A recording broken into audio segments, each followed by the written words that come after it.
Welcome back to Twist of Fate, a small business podcast where you can find your inspiration to start your entrepreneurial journey and make your dreams come true. Today, we're talking about a very serious issue that affects us all, climate change.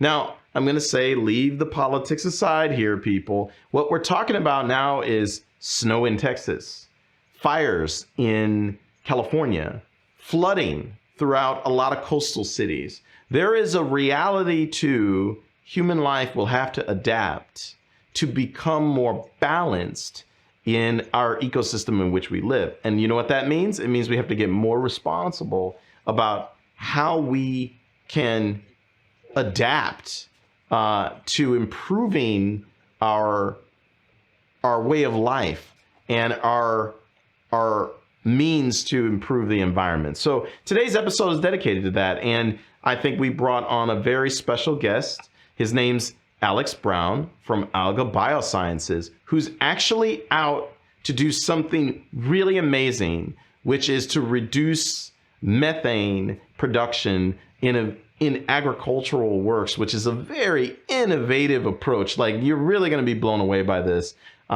So Alex, my friend, welcome to Twist of Fate. Thanks so much, Doug. Super excited to be here. And it was, had a fun, couple months of conversations talking about this issue, talking about our stories here. So I'm very excited to get on the pod. Okay, fantastic. Now, Alex, you're calling in. You're on the road. You're out there crusading for the environment already. So where are you calling in from? Exactly. I am in Maine actually right now. So this is actually where a lot of our kelp farmers in the United States are. And so where a lot of our sourcing for our kelp comes from. And so we're out here visiting kelp and kelp scientists this week, making sure we've got, the supply chain for all of our production. Okay. So for my listeners, this is truly disruptive technology. We're talking about reducing methane emission. We're talking, I mentioned agriculture, but then now you're also talking about kelp. So Alga Biosciences is just some really innovative stuff. Could you talk to me and my listeners a little bit about the mission behind Alga and your innovative approach to improve environmental change? Yeah, sure. So, essentially what we do is we make special kelp for cows that stops them from burping methane. Everything we do is wrapped up in that sentence. It spans a lot of different industries and technologies, but it's really all about that. And so cow burps, everyone thinks it comes out the back end. It's actually out the front end. Cow burps, they burp methane, and they're the single largest source of human-produced methane in the world. And so that's behind even natural gas, correct? Exactly. So even higher than the oil and gas industry, it's enteric fermentation is the technical term for this. And so I believe it's one of the most important things we can focus on. And we believe it's truly solvable. And so that's what we're doing here. And that's why we're out here looking at kelp farms, is because that's a big part of the solution. So like my mind is blown. So essentially here, for many of the uninitiated, you'll hear about reductions of carbon dioxide, and you'll hear about clean fuels and getting off of fossil fuels. But I think something that's underappreciated is that, methane as a byproduct has a huge impact on, greenhouse gas and what's happening to our environment. But I think that that's something that it's kind of like underappreciated by the general public. But what I'm hearing essentially you're saying is you've found an innovative approach of using kelp to help cows burp in an environmentally conscientious way, which is really innovative, right? It's really cool. So if you don't mind, Alex, how did this all begin? How do you get to kelp and cows? How does that happen? Yeah. And I want to remember to circle back to that point about methane versus CO2, because I think that's really important. And you definitely touched a nerve there of there isn't enough focus on that. But how we actually came up with this, is interesting, where we're not the first to find this. There were scientists in Australia who, a lot of this research started coming out in 2015, found this one very specific type of red kelp that when added to the diet of cows had big reductions in methane production. This is terrific. This is wonderful. This is all very good news. The challenge is that it's really hard to grow this stuff. So it's really hard to both make it inexpensive enough that farmers will actually want to use it. If you don't mind me asking, is the red kelp indigenous like in Australia, and that's where these guys found out, or is it everywhere, or is it?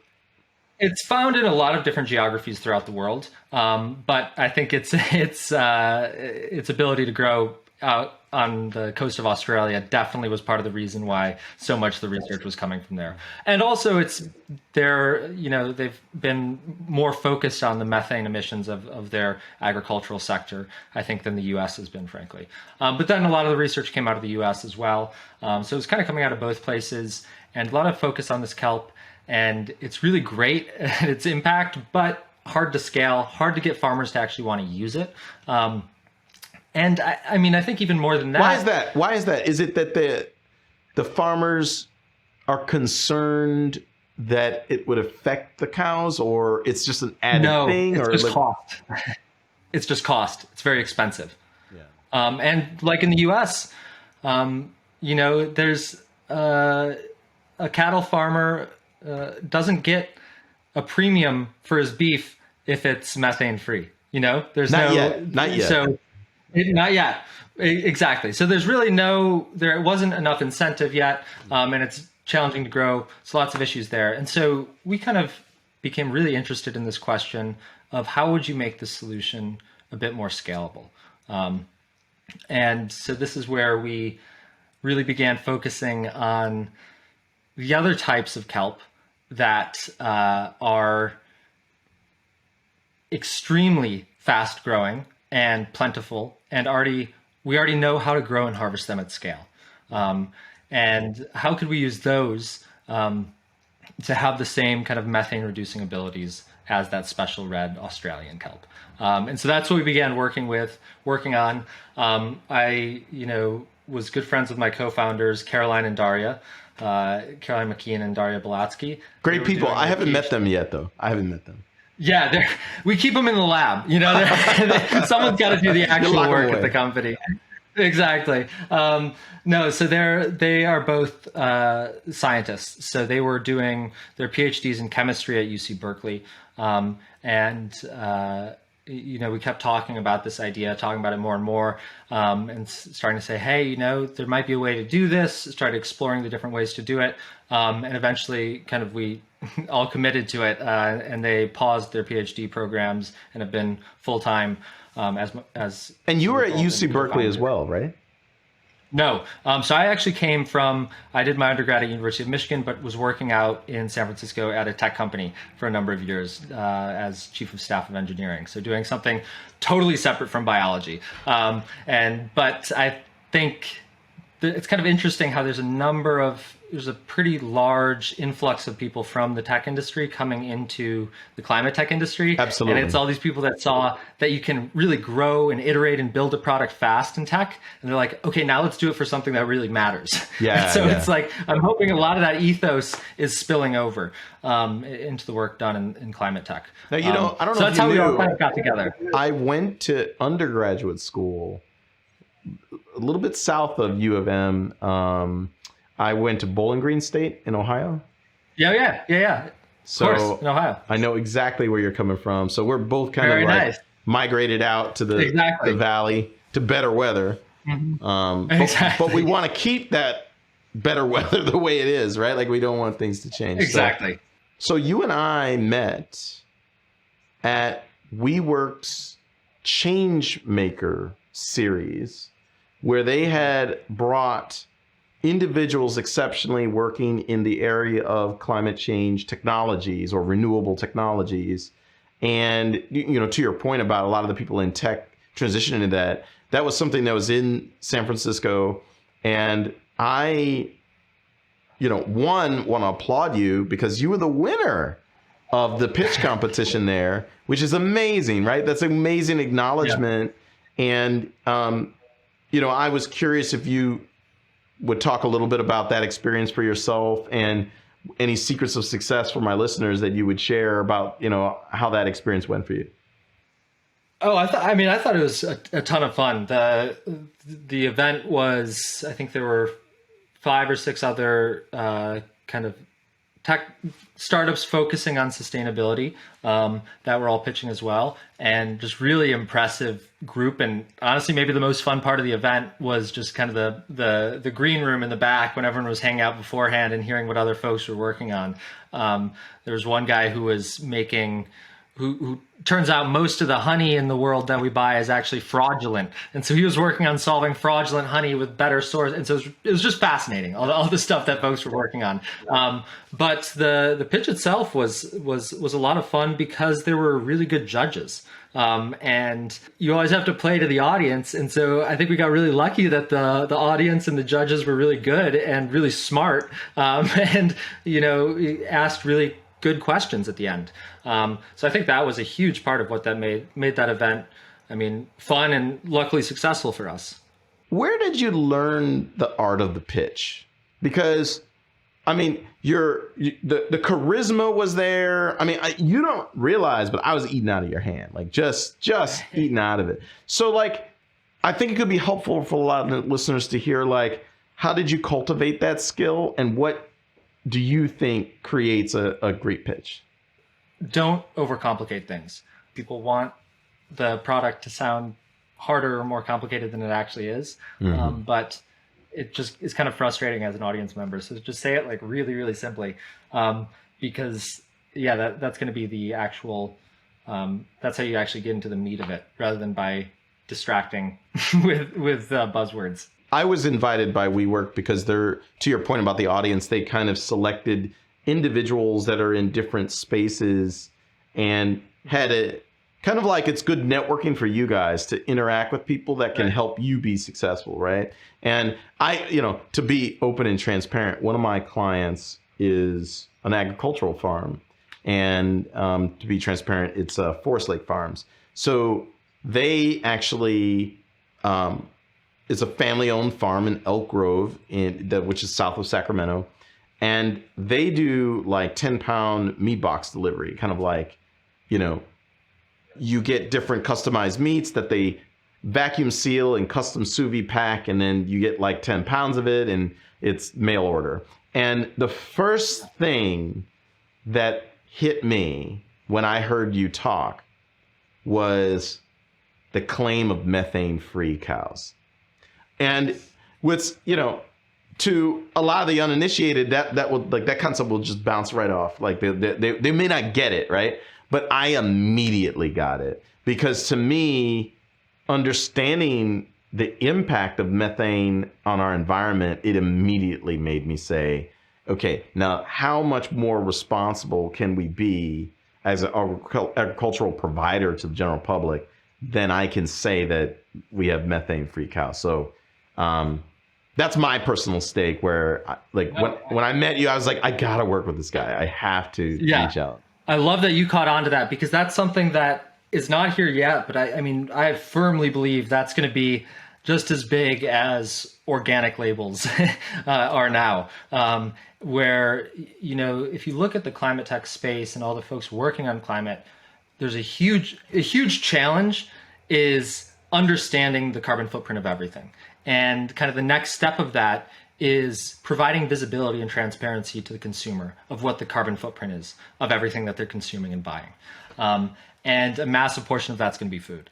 And kind of the next question after labeling of saying, here's the carbon footprint of, this cut of meat or whatever, is also all of a sudden consumers are going to be looking for things with a lower carbon footprint. And there's going to be a real premium, even before regulation arrives. There's going to be a real premium that's going to be provided to producers who are able to give that to consumers of a more sustainable, a product that's better for the environment. People care about that, and I think the pretty soon we're going to be in a place where not only folks will see what the impact is of their purchases on the environment, but they'll be able to reduce them.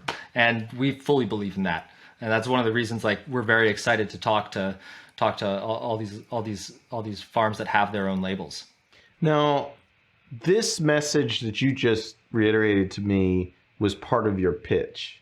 Now, I could tell this was not your first rodeo, pun intended for the cows, but do you have any advice to others like when they're pitching and Yeah, no, so I've actually found that to be a really interesting part of this job overall, is kind of navigating the politics of all of the different stakeholders. Again, no pun intended, in this industry. So, on the one hand, you've got the consumers who care deeply about the environment. You've got the folks advocating for stronger regulation against agriculture and greenhouse gases. And then you've got the actual producers, the actual farmers, the cattlemen, the dairymen, who are actually producing the food that everybody eats. And they have their own perspectives, and it's not necessarily what you think it's going to be. Sure. And it depends based on where their geography is, what their inputs are. And the point is that it's really surprising when I go, say, to a cattle convention, I go talk to cattlemen, or I go talk to folks who are selling carbon credits or buying carbon credits or being an environmental activist, how little true understanding there is of the other person's position.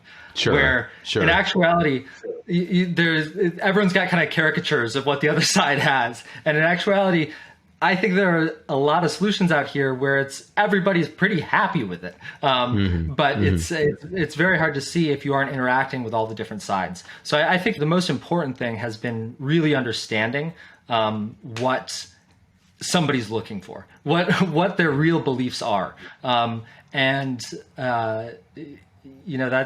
true on both sides of this, both the consumer and the producer here. And understanding those, I think, allows you to make a product that kind of helps both parties.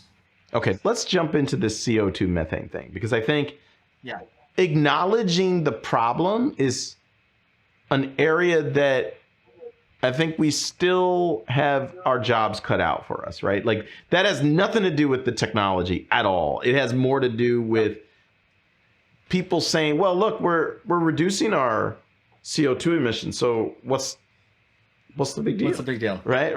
I'm sure you hear this, right? So there's carbon dioxide, methane. Like how is that impacting climate change on both sides? Just to my listeners that are uninitiated. Yeah. I think the reason why there's so much confusion about this is because we have historically just said, hey, 1 ton of CO2 or 1 ton of methane, that's about the same as 25 tons of CO2. And just kind of lump them together and say, well, we actually then don't really have to talk about methane and how it's different. We can just convert it into CO2 and talk about our total carbon footprint that way. I think that's a mistake. And it's because these two gases are fundamentally different. It's just apples and oranges. It's different. So CO2, is when it's in the atmosphere, it warms the atmosphere, and also it never leaves the atmosphere. It doesn't break down, right? It just continues adding up. So our total level of CO2 in the atmosphere has just been increasing for the past 400 years. There's never been any decrease. And even if we stop all carbon emissions tomorrow, it's not just going to plateau. Yeah, exactly. Exactly. Yeah. And methane is very interesting because it's totally different. So when it's in the atmosphere, methane is much, much more potent. It has 100 times the warming potential of CO2. So it warms the climate much more dramatically, but it also doesn't stay in the atmosphere forever. It has a life of about 15 years where it actually gets broken down and falls out of the atmosphere. And so what that means is if you have constant emissions, so if you release the same amount of methane every year, you actually have a pretty stable level in the atmosphere because you still have the stuff from 15 years ago falling out every year. Yeah. And so what that means is there's a huge opportunity where if you just stop new emissions, you're going to still have those old emissions falling out. So the total level in the atmosphere is going to decrease. And that's what makes it like such a potent it's like the acceleration for climate. You know, CO2 determines what temperature we're going to end up at in 500 years. Methane determines how fast we'll get there. If all we did tomorrow was got rid of all the cows in the world and we didn't do a single other thing, we would prevent like 70% of all new warming for the next 30 years. Yeah, and which is all of us that so need dramatic. food for the soul will cry every day of the lack of filet mignon going forward. But that's the power of methane, where it's got such an ability to buy ourselves more time. And I mean, I think if you talk to anyone in the climate world, that's the biggest issue is we need more time. You know, we've made these like amazing strides in batteries, electrification, you know, every industry, but it'd be great if we made those strides 25 years ago. Yeah, exactly.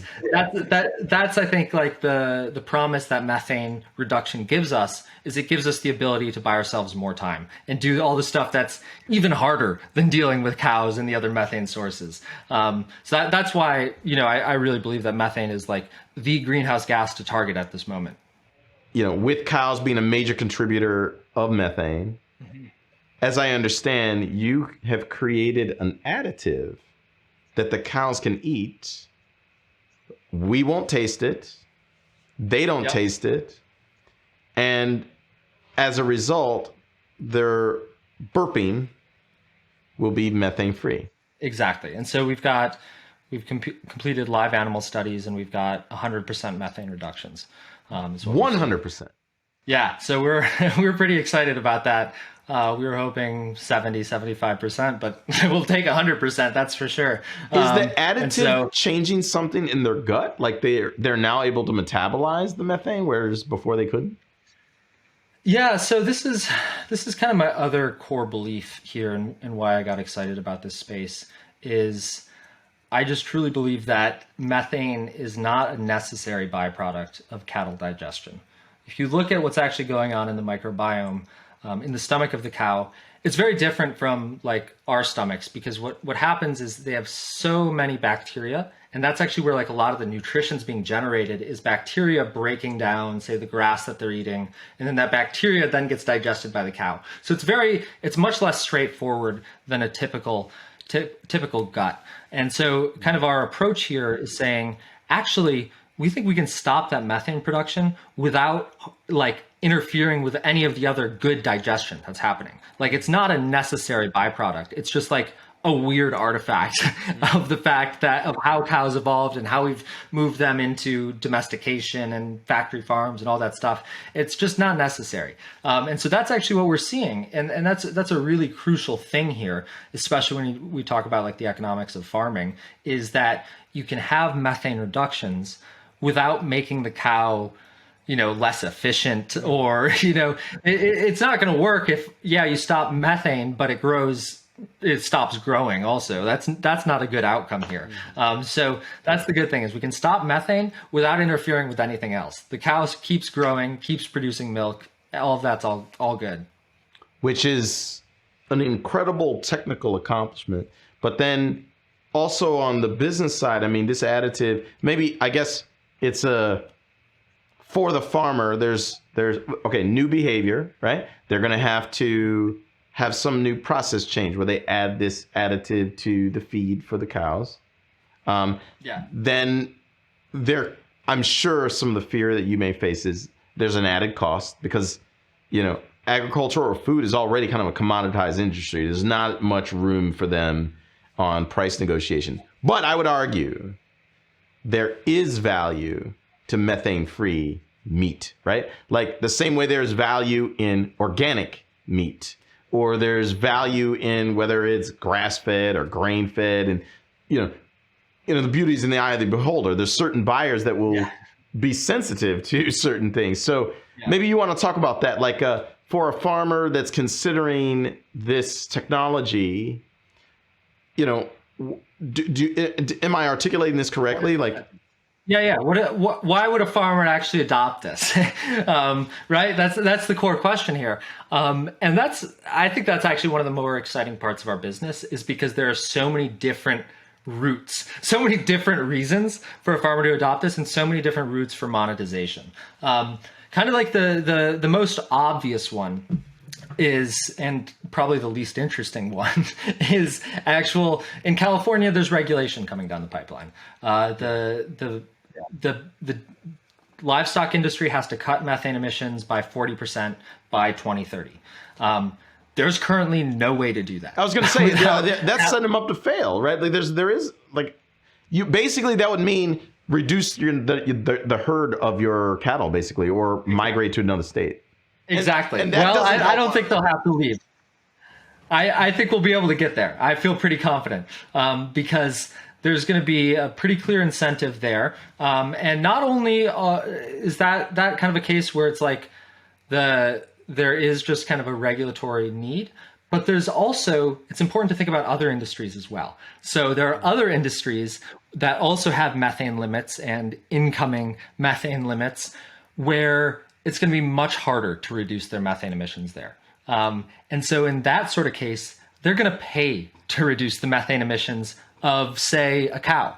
And they're going to pay for those reductions and actually get the farmer paid. So that's not only a place where the feed additive is free, but also the farmer's getting paid to reduce those emissions. So it's kind of a true win-win. So that's one of the routes. And then you can also talk about, the branding, the methane-free beef, the other kind of carbon credit options, and also, the benefits for the animal.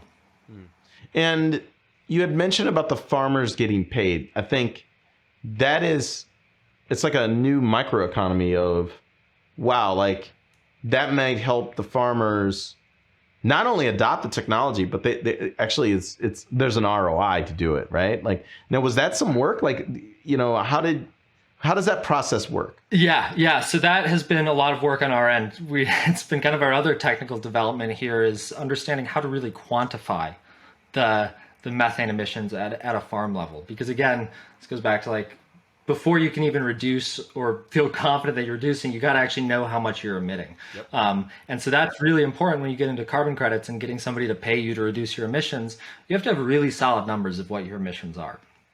So what we're doing is we've been developing some technology to actually monitor the emissions of a full industrial size farm. So you can quantify how much methane is this farm emitting before and after using our feed additive. I've seen like thermal methane tests of like oil and gas, like, that it's like some goggles you put on and then it emits, you can see the methane's emissions from like a change in light or a change. Is this the type of technology you're talking about? Yeah, very similar. And so it's using that at a very standardized level so we can get actually know how many kilograms per hour are being released on this farm.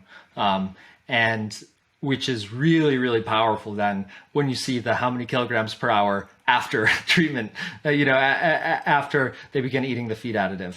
It probably surprises you that I know a lot of these things, Exactly. Yeah. You're real familiar here. Well, look, when you're into marketing and, again, my life mantra is to make the world a better place, right?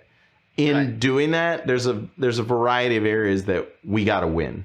Like, I'm just saying as mankind, as a human species, and environment's one of them. So I definitely will admit, guilty as charged. I take a personal interest in this. This is why I'm telling you, I understood what you're doing really well. I was like, I totally get it. Now, another thing I think I would love for you to share is, so, this additive, you're actually now going out and trying to partner with some farms, because I know you've done early feasibility, but it's, we talk about this on the show. It's kind of like, until you go out in the real world and really try it, right? Like there's different farms are kind of, and the cows are exposed to different microenvironments, different climates, different, honestly, every farmer has their own method to feed the cows and, how they finish it off before, or when they harvest. So I'm curious, is like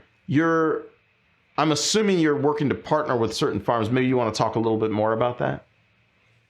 Yeah, no, that's a good point. And it's, I think, kind of our, part of our ethos here is all of this academic work is really good, and it's very helpful. But ultimately, like, everything's different on the ground, and the best way, like, we only succeed if we make our customers, who are farmers, if we make them really happy and integrate with them really well and get real methane reductions there.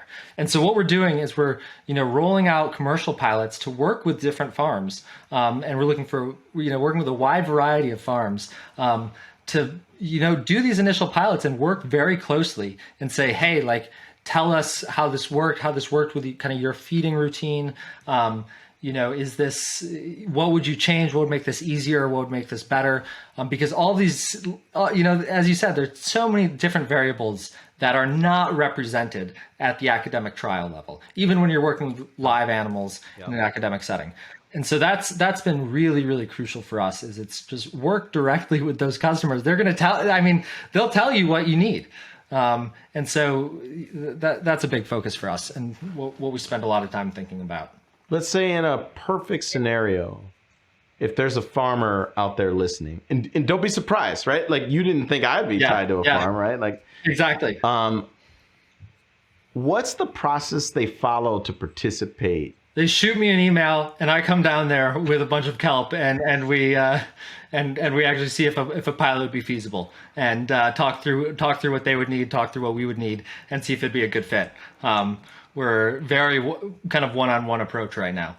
That's awesome. So then, obviously, anytime you talk environmental conservation, you're talking about trying to develop an equilibrium with the environment. Have you guys already, which you're a very smart guy, I already know. So have you guys considered, like, what's the ecological impact of this kelp? Because now we're going to be overproducing something that ordinarily wouldn't happen. Is there some byproduct or anything that you guys are exploring?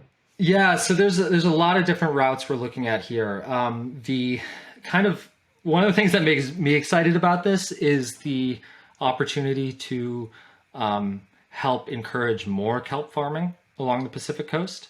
So this is actually something kelp forests have really decreased over the past kind of 40 years.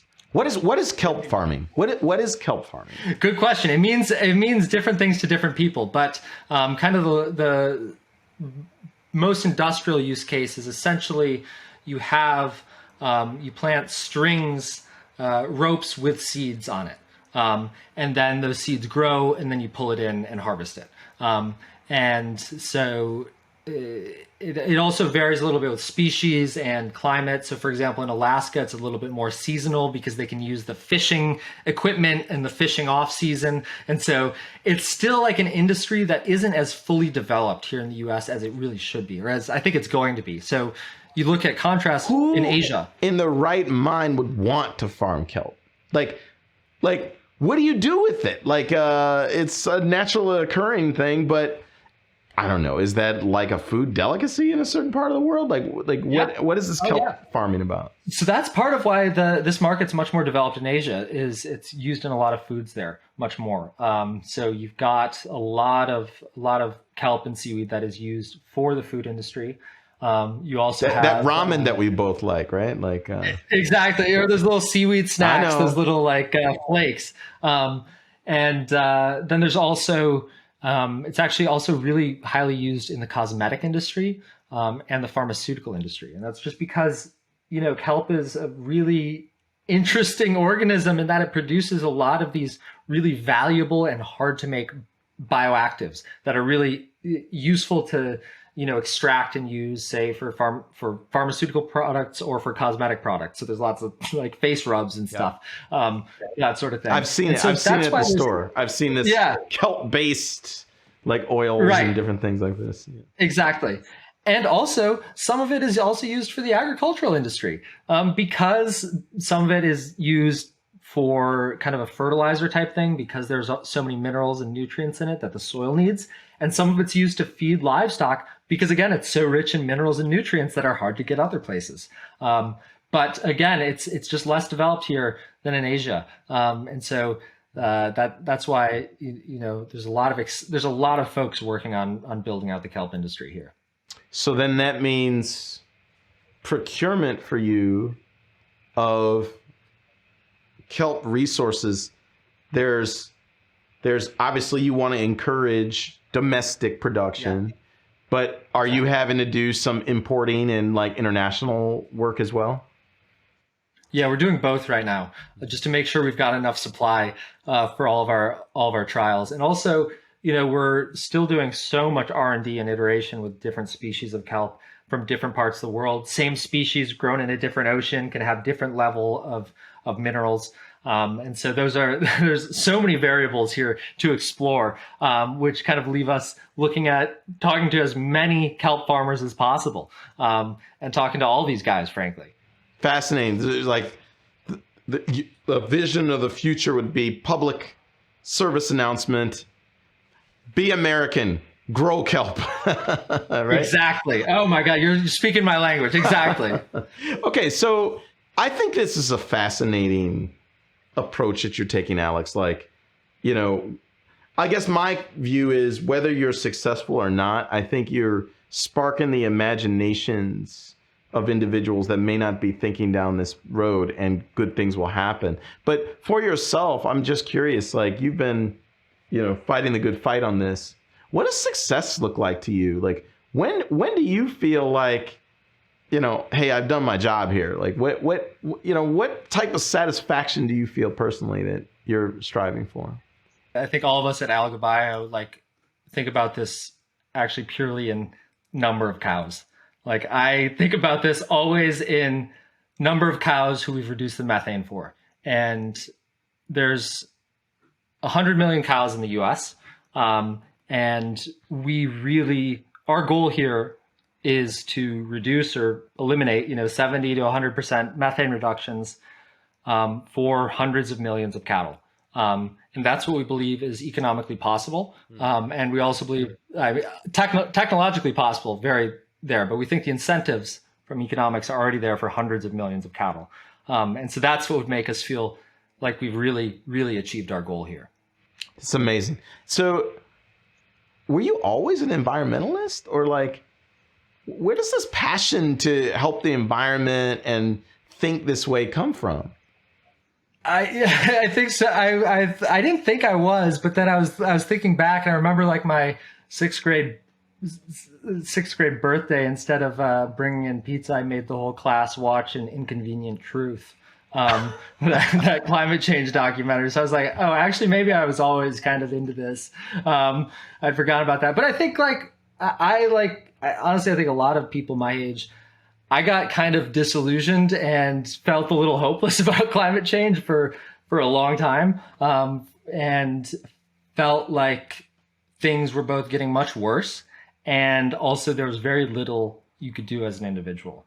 And, I think partially my attitude's just changed. Maybe I've just become a more optimistic, hopeful guy. But I think also the true technology landscape here has changed. We've made more progress than people expected. You look at solar panels, solar energy has gotten so much cheaper than anybody expected. And it just kind of conveys this message that... And it's accelerating. Those renewables, it's accelerating. Yeah. Exactly. They're all virtuous cycles.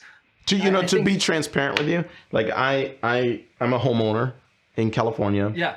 I bought about 5 years ago.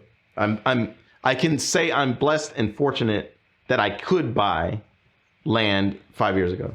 And you should know, so this is where I'm showing where my mind is at. So we did do solar panels. We have Tesla Powerwall. So we have this feedback loop where we collect during the day and then we use at night. We have 2 EV vehicles. So we are not using any fossil fuels. Our carbon footprint's low. And I am investing in desert landscaping now to reduce water consumption. It's amazing. So, like your whole home is going to be totally carbon neutral. Yeah. That's in the last 5 years. As a family, did that. And that lets you know that, I think improvement can happen really quickly. But to your point, it's about, we need more time. I agree with 100%. Going back to your point is like, how do we have enough time that all these technologies, everybody else can catch up and everybody else can participate and hopefully afford to participate. Yeah. Because it's a tough time out there right now, Alex, right? There's the gas prices are high. Inflation is like gone crazy, right? Like recession concerns. And I think it's an excuse for many of us to not take seriously that climate change it's an issue we got to win. But it's something that's easily delayed. Like, I think that's what happens. People just say, I got other problems. Yeah. And I mean, I think the thing that really got me into this whole space was the fact that there were just so many people working on really hard problems in climate change and dedicating themselves to these issues.